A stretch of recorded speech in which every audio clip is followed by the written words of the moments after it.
Merci, Monsieur le Président.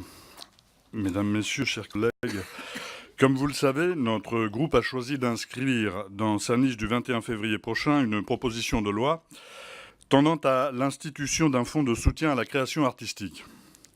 Je suis certain qu'au sein de notre commission, nous partageons tous le constat qui a servi de point de départ à cette proposition de loi, celui d'une précarité croissante des artistes-auteurs.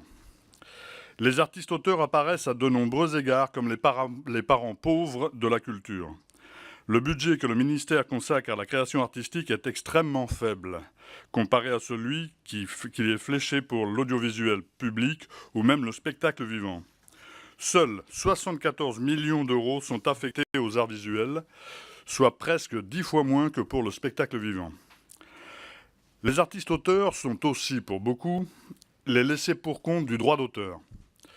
Les plasticiens, par exemple, ont toutes les peines du monde à se faire rémunérer, y compris par des institutions muséales de premier plan, des maisons de vente et des journaux au titre de la représentation de leur œuvre. Au final, les artistes-auteurs vivent très souvent en dessous du seuil de pauvreté et sont contraints de prendre un emploi alimentaire qui devient très vite leur activité principale au détriment de la création artistique. Je vous détaillerai quelques études récentes sur le sujet. La moitié des écrivains gagnent moins de 1,6 SMIC et sont, dans 88% des cas, obligés d'exercer une autre activité professionnelle.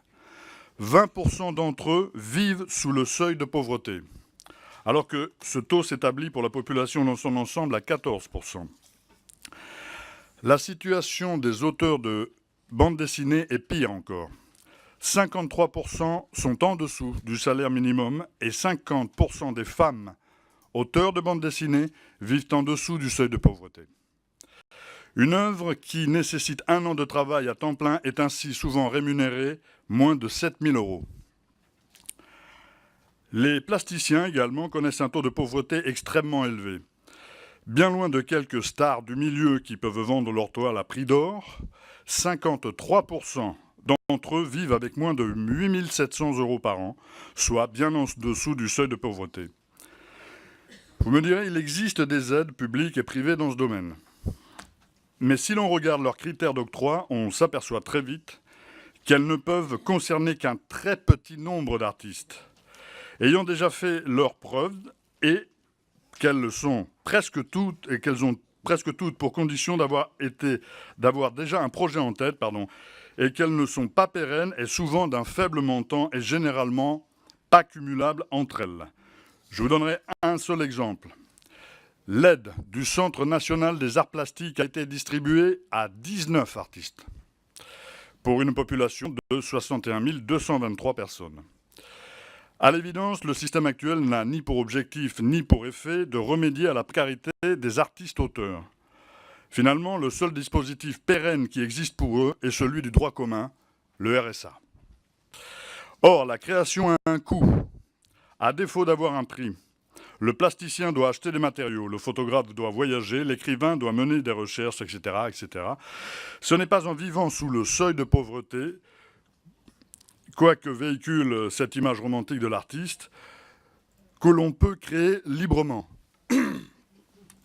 Vous l'aurez compris, j'ai à cœur, avec cette proposition de loi, de trouver des solutions concrètes et pérennes à la situation sociale que rencontrent aujourd'hui beaucoup d'artistes. Je vous ferai grâce ici des réflexions philosophiques que nous pourrions avoir sur l'artiste et la cité, mais je crois nécessaire de redire ici que l'art n'est pas un divertissement. L'art est indispensable à la société et au vivre ensemble. L'art et la culture sont consubstantiels à notre humanité et notre capacité à faire société. Or, il ne saurait avoir de diffusion artistique sans artiste-auteur pour lui donner un sens. D'un point de vue plus terre-à-terre, la création artistique contribue aussi grandement à l'activité économique de la France et à son rayonnement international. Je rappellerai qu'à ce propos quelques résultats frappants de l'étude commandée par France Créative il y a quelques années.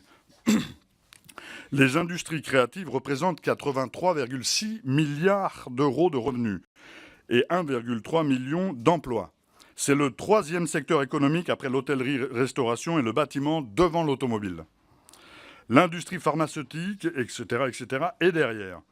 La France est ainsi le 4e marché de l'art mondial, le 2e exportateur de films, le 2e répertoire musical le plus diffusé dans le monde entier, après les États-Unis. La proposition de loi vise, c'est probablement le point le plus important, à instaurer un droit social nouveau à destination de cette population. Car un droit, ce n'est pas discrétionnaire. Un droit ne dépend pas du niveau des ressources publiques. Il est appliqué quoi qu'il advienne. C'est une différence majeure avec les aides actuelles. Ce droit reviendrait à subvenir aux besoins d'un artiste pendant 9 mois minimum sur une période de 3 ans renouvelable, afin de lui permettre de se consacrer sur ce temps tout entier à sa création. Ce dispositif, à notre sens, permettrait également de remédier à la production des inégalités sociales qui touchent le milieu artistique.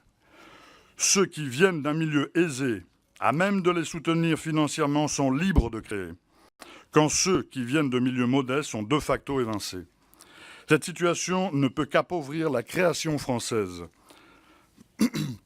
C'est pourquoi le droit nouveau qu'institue cette proposition de loi a doté tous les artistes d'un véritable statut social, reconnaissant ainsi l'importance de leur activité dans la construction de nos sociétés. Nous entendons également mettre en place une autre aide, là aussi différente des aides actuelles, de soutien à la première création. Elle serait ponctuelle et concernerait les jeunes artistes. Il ne s'agit pas de faire du jeunisme, mais d'aider ceux qui démarrent une carrière, quel que soit leur âge, et serait attribuée à la seule base du projet artistique sans tenir compte du curriculum vitae du bénéficiaire. Ainsi, nous aiderions les artistes à 2 moments charnières de leur vie professionnelle. Le tout début, pour les aider à démarrer, et le moment de latence entre 2 projets ou les phases de production de projets qui requièrent du temps. Vous vous interrogez probablement sur le financement de cette mesure, dont vous partagez, j'en suis sûr, tous les objectifs. Nous avons choisi d'asseoir son financement sur ceux qui tirent profit du travail des artistes, et en particulier des œuvres entrées dans le domaine public, soit 70 ans après la mort de l'artiste, qui ne font donc plus l'objet de quelconque droit d'auteur. Ainsi, dès que vous réalisez des bénéfices sur l'utilisation lucrative d'une œuvre tombée dans le domaine public, vous devrez verser une infime partie, 1%, à l'État et au fonds de soutien à la création artistique. Au fond, c'est une forme de soutien intergénérationnel entre les artistes qui ont réussi et ceux à qui on donne ainsi les moyens de réussir. Mes chers collègues, je ne doute pas un seul instant que vous soutiendrez cette proposition de loi aussi nécessaire qu'essentielle, pour reprendre une expression bien connue de certains et certaines d'entre vous. Merci.